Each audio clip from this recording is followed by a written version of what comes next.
Hey everyone, in this video I will guide you how you can use promo code on your AliExpress app for a handsome discount. For that, just open your AliExpress app on your mobile phone and select any product that you want to purchase or buy. After when you select any product, just click on that product and open it.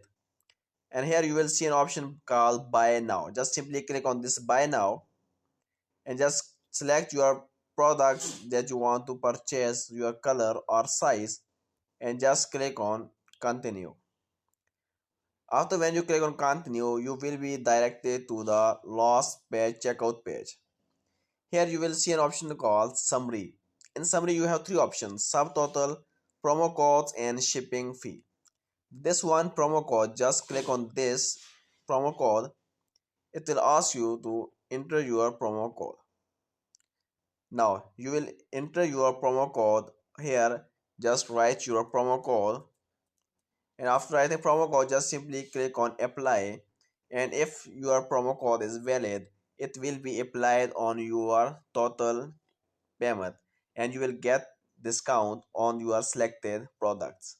So in this way you can apply your promo code on AliExpress.